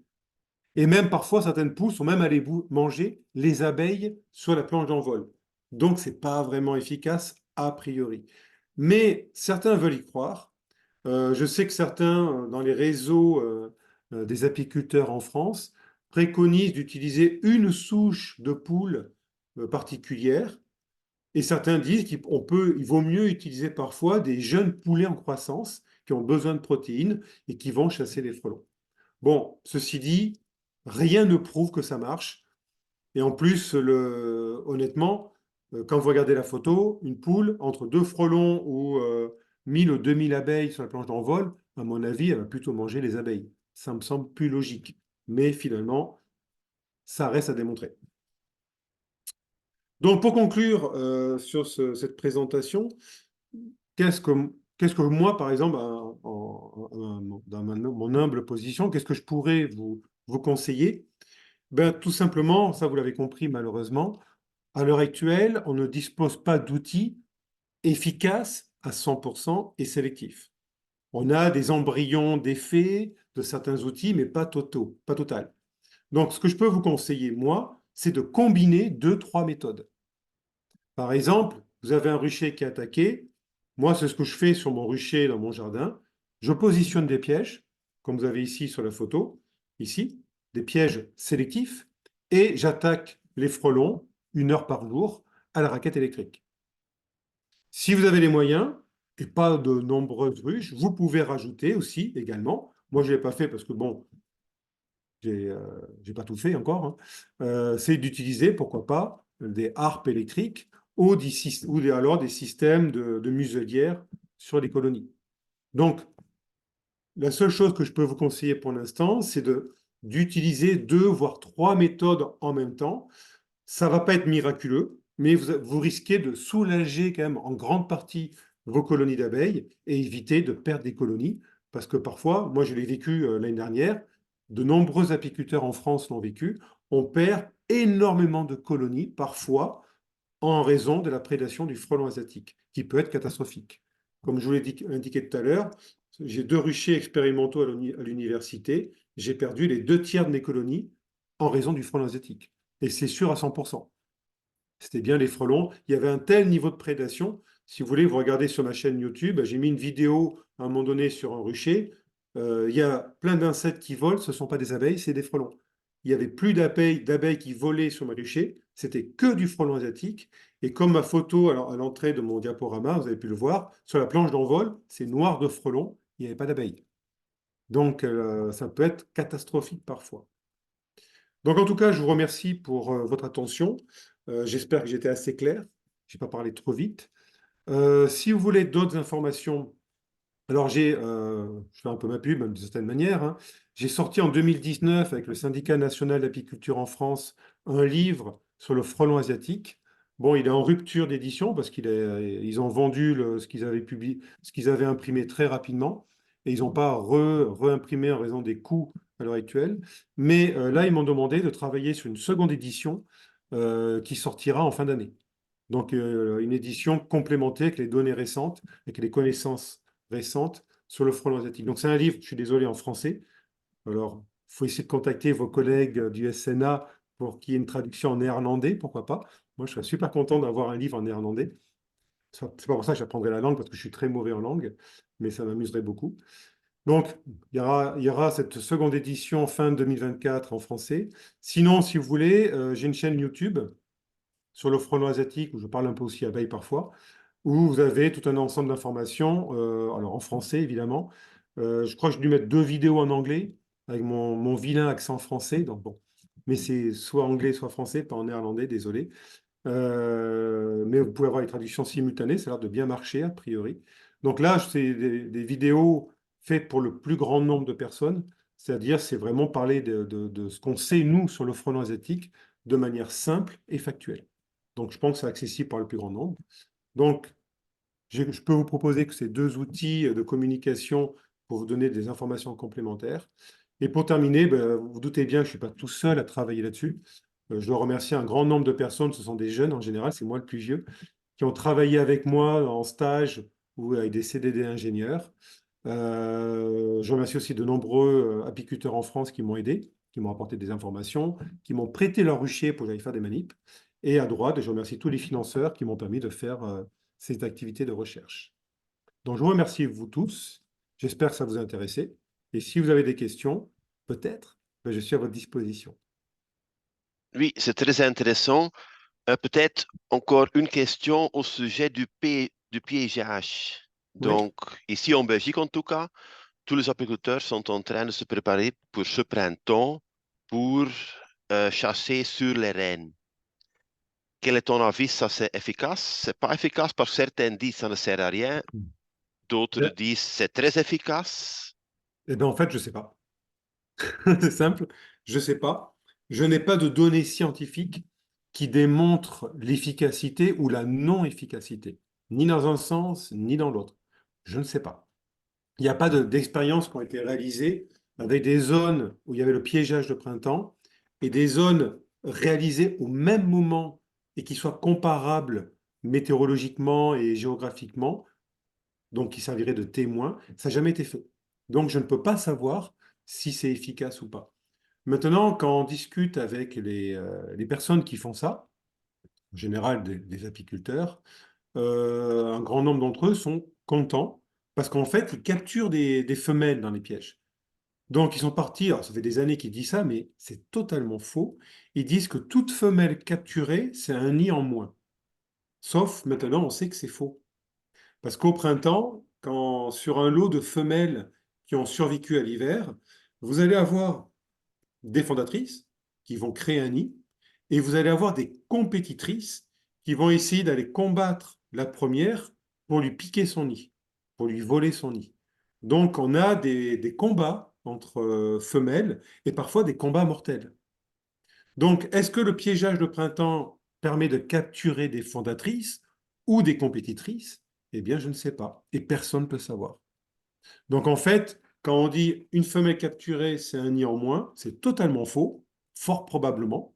Mais maintenant, moi, ma vision, c'est de dire que sur le lot de femelles capturées, il y a probablement des fondatrices. Mais le problème, c'est que quand on fait ce piégeage de printemps, moi, je ne peux pas le conseiller parce que je n'ai pas de données scientifiques pour dire oui, il faut y aller ou non, il ne faut pas y aller. Je ne peux rien dire. Je dis simplement, c'est que si des personnes veulent faire du piégeage de printemps, ils ont la motivation pour le faire et ils croient que ça peut participer à contrôler, à maîtriser, à diminuer la population de frelons, eh bien ok, faites-le. Moi je dis pourquoi pas. Ça peut être un outil en plus des autres. Quand je dis qu'il faut combiner deux, trois méthodes pour protéger un rucher, ben, le piégeage de printemps peut en faire partie. Mais il faut prendre des précautions. Ce que je préconise, moi, ce que je vais raconter dans mon bouquin d'ailleurs, c'est qu'il faut que les personnes qui veulent faire du piégeage, il faut que ce soit des personnes qui soient réellement motivées. Et il faut qu'elles soient, c'est-à-dire les piégeurs, soient encadrés par un groupe de personnes motivées, compétentes et qui ont des connaissances et qui vont encadrer les piégeurs. C'est-à-dire qu'il va falloir utiliser des pièges sélectifs pour ne pas impacter l'entomofaune, c'est-à-dire les insectes non ciblés. Il faut utiliser des appâts sucrés, parce que c'est à la sortie d'hiver, les femelles reproductrices, elles ont besoin de sucre pour reconstituer leur réserve corporelle. Donc c'est l'appât sucré qui va marcher. Et il faut que les personnes surveillent leurs pièges tous les jours. Moi, j'ai mis en place des pièges dans mon jardin, on va appeler ça piégeage de printemps. Tous les jours, je vais voir mes pièges. Parce que l'intérêt que j'ai, moi, c'est de regarder quand vont apparaître les reproductrices pour commencer à programmer mes expérimentations. Donc, mais tous les jours, il faut aller voir les pièges. C'est-à-dire que si dans le piège, on a capturé un frelon européen, un crabeau ou d'autres insectes, ben, il faut ouvrir le piège pour les libérer. Il ne faut pas qu'il y ait d'impact collatéraux. Et ensuite, quand vous capturez des femelles Velutina, eh ben, ça vous permet de les tuer derrière. Et il faut changer l'appât toutes les semaines. Il ne faut pas le laisser pendant 6 mois, évidemment. Donc, le piégeage de printemps, si les gens sont motivés pour le faire, eh ben, c'est bien qu'il y ait des gens motivés. Donc, moi, j'apprécie beaucoup les gens motivés. Donc, OK, faites-le, mais en prenant un certain nombre de précautions. Et il faut que les gens, qu'ils le fassent vraiment sérieusement, quoi. Après, est-ce que ça marche ou ça ne marche pas? Je ne sais pas. Maintenant, ça fait des années que c'est fait dans le sud de la France. Il y a toujours des nids de frelons. Ça n'a pas éliminé la population, soyons clairs. Après, est-ce qu'il y a moins de colonies que les années précédentes? Oui, parfois. Mais est-ce que c'est lié au piégeage ou est-ce que c'est lié à un paramètre environnemental? On ne sait pas. Ou peut-être lié aux deux. J'en sais rien. Donc là, on a j'allais dire une black box, une boîte noire, on ne sait pas trop ce qu'il y a dedans. Est-ce que c'est efficace ou pas? Je ne sais pas. Maintenant, quand vous faites ça au niveau local, si les régions à côté, enfin les régions, dans une vallée par exemple, vous faites ça, la vallée d'à côté, personne ne fait du piégeage, il y a des nids de frelons, donc ils vont produire des reproductrices qui vont voler et qui vont venir dans la zone où il y a le piégeage. Donc il y aura toujours par comment dirais-je, les zones adjacentes, il y a toujours un enrichissement de frelons qui arrive. Donc en fait, le piégeage de printemps, même s'il est efficace, c'est un combat tout le temps. C'est pas une seule année. Mais ça peut participer, ça peut être un moyen de lutte comme un autre. Après, tant qu'on n'a pas démontré que c'est efficace ou pas efficace, bon, bah, on peut toujours, si on y croit, on peut toujours le faire. Si un jour quelqu'un arrive à démontrer que ce n'est pas du tout efficace, que c'est contre-productif, bah, effectivement, là, on aura des arguments pour dire, bah non, il vaut mieux éviter, quoi. Mais tant que ce n'est pas le cas, pourquoi pas? Oui, je vois ici une petite discussion entre les membres. Que certaines personnes disent ça a un impact ou uniquement s'il y a beaucoup de nids, il y a un impact ou pas d'impact. Est-ce qu'il y a une relation entre le nombre de nids par mètre ou kilomètre carré et l'effet ou c'est complètement indépendant de ça? Par rapport au piégeage, Oui, on ne sait pas. Comme je disais mais tout à l'heure, il n'y a pas d'étude qui a été faite là-dessus. On ne sait pas. mhm, Il y a des endroits, par exemple, ça on le voit dans les communications d'apiculteurs ou quand je discute lors de réunions avec des personnes en France, certains ont des chiffres où ils montrent que telle année où ils n'avaient pas fait de piégeage, alors je vais dire un chiffre au hasard, hein, je dis une grosse bêtise, hein, il y avait 1000 nids dans la zone. L'année suivante, ils ont fait du piégeage, ils sont tombés à 500 nids. L'année suivante, ils étaient à 200 nids avec le piégeage. L'année suivante, ils étaient à 400. Donc, il y en avait moins par rapport à l'année où ils n'avaient pas fait de piégeage. Donc, il y a pas mal de données là-dessus. Mais le problème, ça n'a jamais été fait dans un contexte scientifique. Et il n'y a pas de témoins. Parce qu'en fait, si on regarde dans un territoire donné, la quantité de nids est fluctuante, elle est différente année par année. Il y a des années, il y en a beaucoup, des années, il y en a un peu moins, et ça dépend, on suppose, des conditions météorologiques. Mais on ne sait pas si du coup, quand on observe ça dans un endroit, est-ce que c'est la météo, est-ce que c'est le piégeage qui a donné, ou la combinaison des deux? On ne sait pas. Donc, on ne peut pas conclure. Moi, scientifiquement, je ne peux pas dire oui, allez-y ou non, n'y allez pas. Je n'ai pas de données scientifiques qui puissent appuyer mes paroles. On n'a pas à disposition ce genre de données. Alors, une efficacité du piégeage corrélée ou non au nombre de nids qui existent dans la zone, il n'y a pas de données à ma connaissance. mhm. Ok. Il y a encore d'autres questions? Isabelle, tu es en train de suivre les questions? Oui, mais il y a beaucoup, mais c'est un peu tous les mêmes. Il y a encore de nouveaux.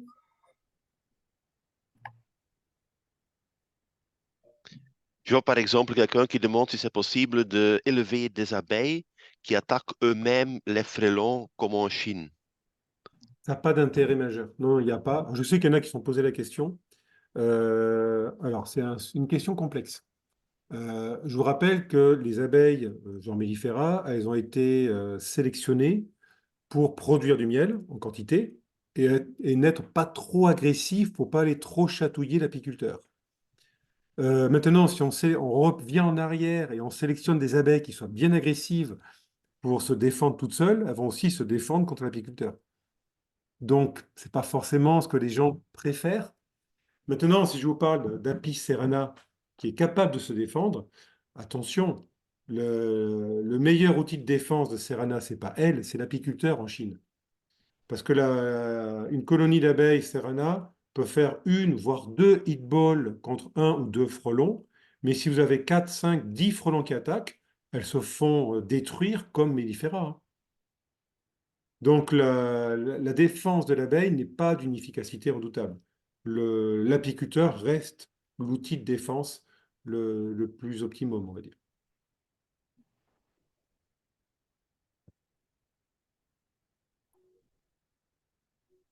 Je pense qu'il faut qu'on trouve des moyens de protection des ruches pour protéger nos abeilles. Ce n'est pas elles qui vont faire le boulot, c'est à nous de les protéger. Et ceci dit, quand on réfléchit bien par rapport à ce que je vous ai raconté tout à l'heure, le problème du frelon asiatique, ce n'est pas exclusivement l'abeille, hein. c'est un problème environnemental. C'est-à-dire que le frelon peut attaquer tous les insectes. Donc, quand on parle d'environnement, de biodiversité, c'est notre biodiversité locale qui est impactée par le frelon. C'est pas que l'abeille. Donc, il faut trouver des moyens à plus grande échelle pour cibler le frelon, pour protéger l'abeille, évidemment, mais aussi tous les insectes et les plantes et nos cultures. C'est un problème plus vaste que ce qu'on avait imaginé il y a 15 ans.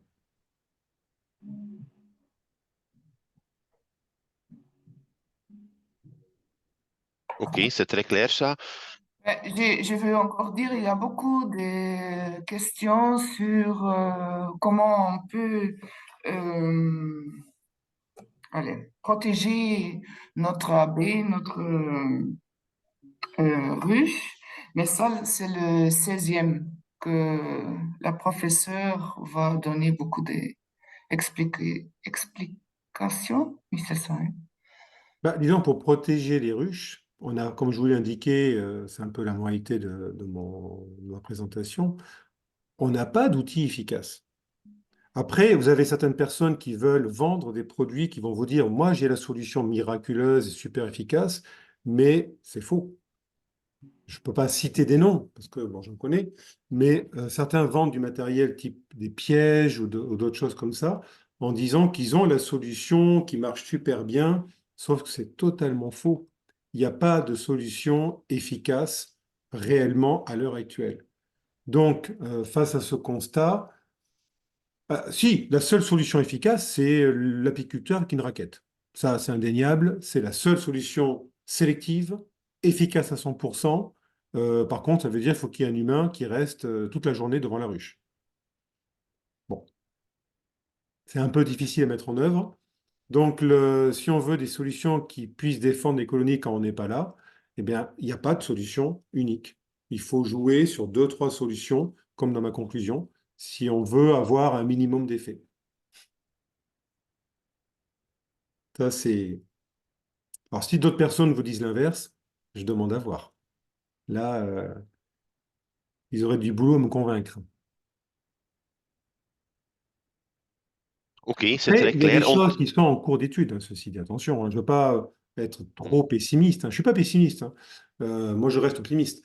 Mais il y a des dispositifs qui ont été enfin, qui sont testés, qui ont été mis au point par parfois des gens qui ne sont pas des scientifiques, hein. C'est des apiculteurs ou des ingénieurs, n'importe qui. Donc, il y a des idées. Il y a plein d'idées, parfois des idées saugrenues, parfois des idées super intelligentes. Maintenant, il faut les tester sérieusement pour démontrer leur efficacité. Donc certains ont des choses qui ils y croient en disant ça marche super bien, mais quand on le teste, on se rend compte que ça marche pas si super bien que ça. Et ça, on peut pas. C'est la différence entre une observation unique et un travail scientifique. Un travail scientifique, on va tester sur la durée, de nombreuses fois en essayant de maîtriser les paramètres pour voir si dans quel que soit l'environnement, le dispositif marche ou ne marche pas.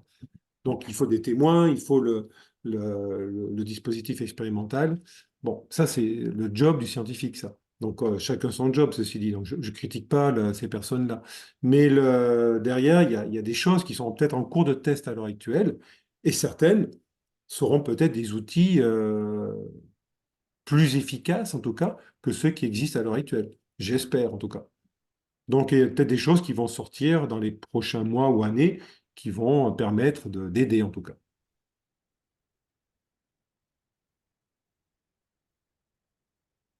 Eric, j'ai encore une question. Il y a quelqu'un qui demande quand, parce que tous les Asiatiques, ils viennent d'une reine. Alors, il n'y a pas encore une dépression génétique. Si, si, si. On a un phénomène. Alors, effectivement, euh, c'est une collègue qui avait fait une étude en 2015, elle a publié ça en 2015, où elle avait échantillonné des frelons en Chine et des frelons en France. Et elle avait montré que la population invasive en France, c'est un échantillonnage de 2013, était un seul haplotype. C'est-à-dire qu'en fait, elle montrait qu'avec des outils génétiques, le modèle indiquait que la population échantillonnée en France pouvait être issue d'une reine fécondée par trois mâles. Donc, on avait affaire là à ce qu'on appelle un goulot d'étranglement génétique, c'est-à-dire qu'on a prélevé très peu de diversité génétique dans la population native et on a créé une population qui souffre potentiellement, qui pouvait souffrir potentiellement d'un phénomène de dépression de consanguinité. Et là, nous avons démontré que oui, effectivement, c'était le cas. Et j'ai publié ça en 2015 aussi, je crois, on a fait ça la même année. On a montré qu'on avait un phénomène de consanguinité, c'est-à-dire que les colonies de frelons, au lieu de produire des mâles que vers la fin de l'année, dans la période de reproduction, pouvaient produire des mâles dès le début, dès la fondation des colonies, à la place des ouvrières. Et ces mâles, alors vous connaissez le système de reproduction des abeilles, hein, c'est un système haplodiploïde. Eh bien, les femelles sont diploïdes et les mâles sont haploïdes. Eh bien, chez le frelon asiatique, on trouve dès le printemps des mâles diploïdes. Et ça, c'est lié au phénomène de consanguinité. Ce qui veut dire que on a même trouvé des individus triploïdes pour montrer qu'on a quand même une grosse consanguinité. Donc, ça veut dire que, et ces individus diploïdes, ces mâles diploïdes, si ça couple avec des femelles, ça donnera une descendance triploïde stérile, normalement. Donc, en 2015, moi, je m'attendais à ce qu'on ait à un moment donné un ralentissement de la population, de la montée en force de la population et une chute de la population de frelons. Et certains modèles mathématiques le prédisent ça. Donc, on s'attendait à ça. Sauf que on n'a pas. On a bien un phénomène de dépression de consanguinité, mais on n'a pas une diminution de la population. Et on a continué à travailler sur cette question-là, et je pense avoir élucidé le pourquoi, mais pour l'instant, je ne peux pas en parler parce qu'on a encore des données à analyser. Mais a priori, il semblerait qu'une femelle qui veut s'accoupler est capable de choisir le mâle avec qui elle veut s'accoupler. Donc, elle est capable de déterminer si elle a affaire à un mâle haploïde ou à un mâle diploïde. Ce qui fait que oui, on a un phénomène de dépression de consanguinité, mais qui va rester à un certain niveau basal et il n'y aura pas le déclin, malheureusement, de la population. Probablement non.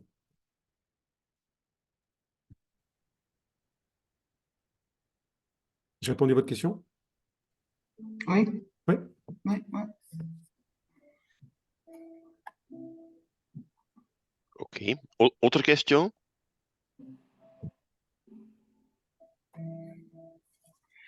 Et le frelon européen, ça, c'est pas quelqu'un qui peut diminuer les frelons asiatiques? Ah, en compétition entre les deux? Non. Oui, Non, non, non. non. Euh, je n'ai jamais observé le frelon européen en tant que prédateur du frelon asiatique. Le frelon asiatique, je l'ai vu prédater sur des colonies de guêpes. Oui, ça existe. Le frelon européen chasser le frelon asiatique, non. Par contre, en combat, c'est lui qui gagne. C'est-à-dire quand vous avez les deux espèces de frelons sur un fruit, par exemple, en train de récupérer du sucre, le frelon européen va agresser, va essayer de repousser le frelon asiatique, et l'asiatique, il fuit. Il n'y a pas vraiment combat, enfin, j'ai pas observé vraiment beaucoup de combats, mais l'asiatique fuit.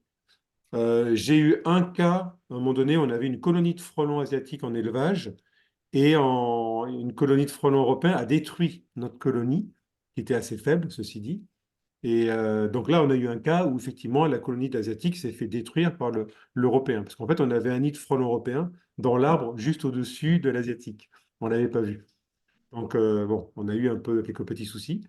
Mais les combats sont, à mon avis, assez limités. La Mm. population d'asiatique est beaucoup plus conséquente en nombre de colonies par rapport à l'européen.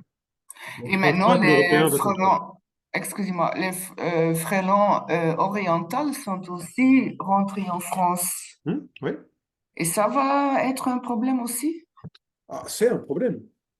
Le Mm. frelon, le Vespa orientalis, qui est le frelon oriental, normalement, il est en répartition en Afrique du Nord. On le voit remonter, on va dire, à l'est de la Méditerranée. Il est arrivé jusqu'à Chypre, le sud de la Grèce, et À un Malte? peu dans le sud de l'Italie. Et depuis quelques années, on l'avait observé dans le sud de l'Espagne. Et depuis 2 ans, 3 ans, 2 ans, on l'a trouvé dans le sud-est de la France, du côté de Marseille. Et on l'avait retrouvé de manière très ponctuelle dans le nord de l'Italie. Donc là, maintenant, a priori, l'oriental, le frelon oriental, on l'aurait au sud-est de la France et le nord de l'Italie.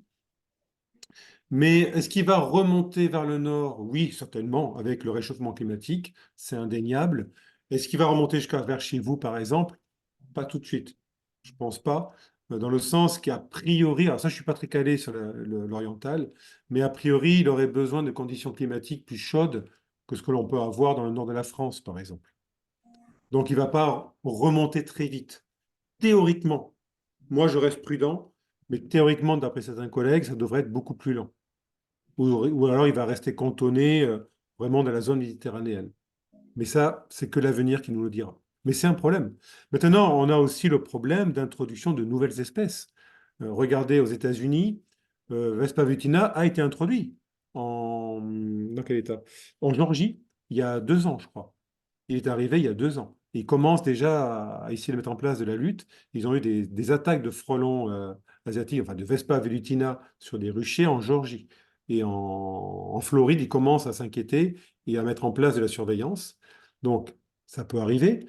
Le Vespa mandarina, qui est le plus gros frelon au monde qu'on en a en Asie, il a été introduit au nord-ouest des États-Unis et également la partie canadienne qui est juste au-dessus. Et là, ils ont mis en place des campagnes de lutte assez efficaces, a priori. Il semblerait avoir fortement limité l'invasion par le mandarina là-haut. Donc, ça veut dire qu'on peut toujours, ben, le Vitinet est arrivé comme ça en Europe, hein, mais on peut très bien introduire d'autres espèces, pareillement. Par exemple, vous avez aussi le Vespa bicolore, qui est un frelon asiatique, qui a été trouvé dans le sud de l'Espagne. Donc, il a été introduit par du commerce, fort certainement. Maintenant, le bicolore, est-ce qu'il va rester cantonné au sud de l'Espagne ou est-ce qu'il va remonter ou être transporté avec des marchandises? À voir. Parce qu'on, ça, c'est un travail qu'on avait fait en modélisation il y a quelques années. On avait montré que oui, bon, on a introduit involontairement le Velutina en Europe, mais nos activités humaines ont participé à l'expansion de la population invasive en Europe. C'est-à-dire que le passage de la barrière des Pyrénées vers le nord de l'Espagne, je pense qu'on l'a aidé. Enfin, on l'a aidé involontairement, attention, hein. C'est-à-dire qu'il a profité de camions, de véhicules ou de marchandises pour être transporté. Le frelon, quand il est arrivé en Angleterre, par exemple, c'est probable que c'est avec des marchandises. Quand il est arrivé sur l'île de Majorque, c'est pareil, c'est des marchandises. Il n'a pas les capacités physiques pour voler au-dessus de la Méditerranée pour rejoindre l'île de Majorque. Donc, c'est forcément une introduction par bateau ou par avion. On l'a trouvé maintenant en Europe centrale. Il a été amené par des marchandises. C'est indéniable.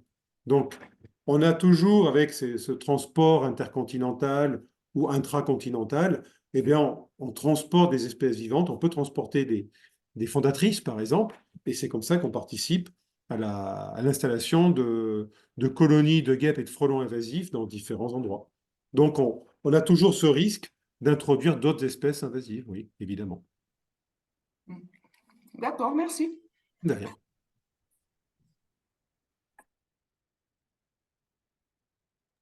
Je suis en train de regarder. Entre-temps, on a fait un petit sondage pour voir qui fait du piégeage dans le printemps.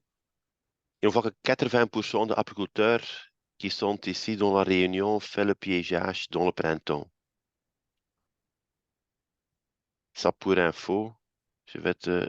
Combien vous avez dit? J'ai pas entendu. 80%, 80%? 80% des apiculteurs qui sont ici dans la Réunion.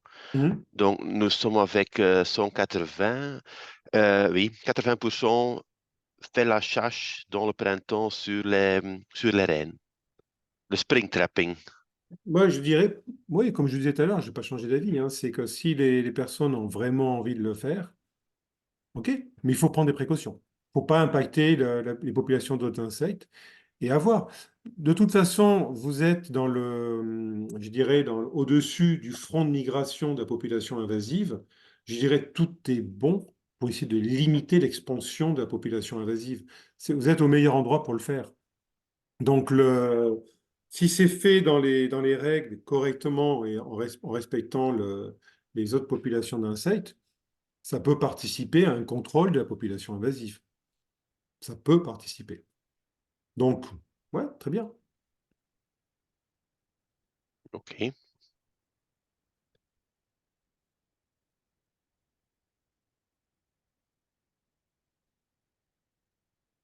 Ok, je vois pas d'autres questions.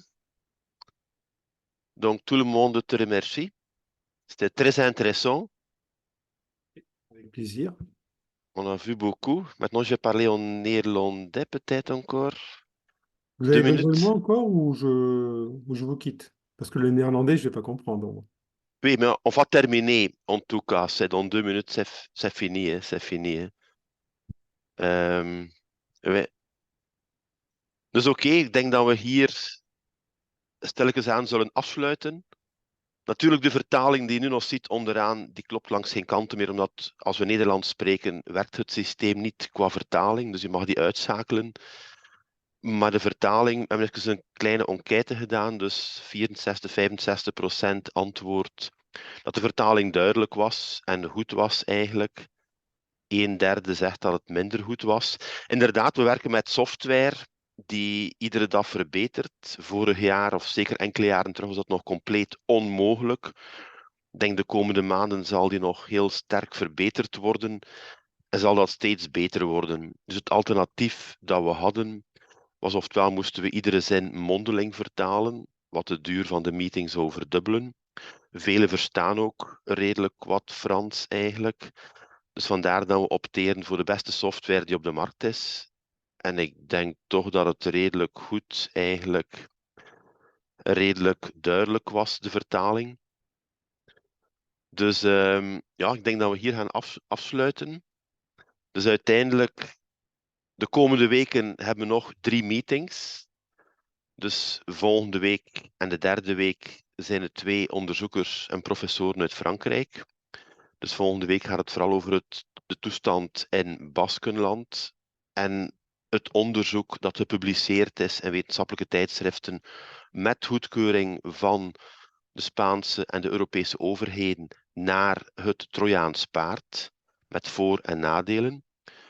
De derde meeting is ook zeer interessant. Die is van een professor uit Catalonië, die vooral onderzoek doet naar de individuele bescherming van bijenkasten. En die daar een aantal zaken rond ontwikkeld heeft. Dus, en dan onze vierde meeting is van onze collega's van het ANB, dus de Agentschap Natuur en Bos, en van het instituut, dus van het INBO, dus de overheidsdiensten. Die zullen de toestand in Vlaanderen, in België, met cijfers en dergelijke aantonen. En die ook zullen uitleggen wat zij in feite aan bestrijdingsmogelijkheden, bestrijdingsplannen ontwikkeld hebben. Hoe zij ook overheden kunnen ondersteunen in die bestrijding. Dus ik zou iedereen willen inderdaad oproepen. Met dezelfde link kun je inloggen op de volgende meetings, telkens malen om 7 uur. We blijven werken met vertaalsoftware, dus het ene zal van het Spaans naar het Nederlands zijn, het volgende zal van het Engels naar het Nederlands zijn. Indien nodig gaan we manueel een beetje mondeling bijvertalen. Maar ik denk dat die software een heel goede ondersteuning is van dus deze avond. Oké, ik zie heel veel lovende berichten, dus ik dank iedereen voor zijn aanwezigheid. Et je veux surtout remercier professeur Eric Daruzet pour son exposé qui était très très clair. Et peut-être, si possible, on envoie encore aussi à tout le monde quelques liens avec documentation. Si vous avez encore des liens aux études, par exemple, au sujet de l'agriculteur et tout, on peut envoyer ça à tout le monde. Oui, tu es sur mute. Si je remets mon son. Il n'y a pas de document sur l'aspect agriculture. Ah, ok.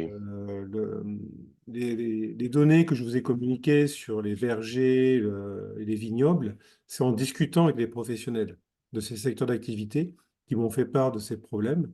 Mais pour l'instant, à part l'article de collègues portugais qui montre les conséquences sur les vergers, il y a que ça. Il n'y a que ça. Donc ça, vous aviez sur ma diapositive la référence bibliographique. Donc après, en tapant la référence sur Google Scholar ou des choses équivalentes, on peut avoir un accès à l'article. Mais c'est l'article scientifique.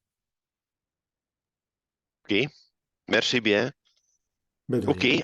On va terminer ici. Dus we gaan hier afsluiten. Mijn collega's Jenny en Isabel wil ik ook bedanken voor de ondersteuning en de tussenkomsten. Jenny, misschien moeten we ook de opname stopzetten nu, alvorens dat we de meeting afsluiten, zodat alles opgeslagen wordt.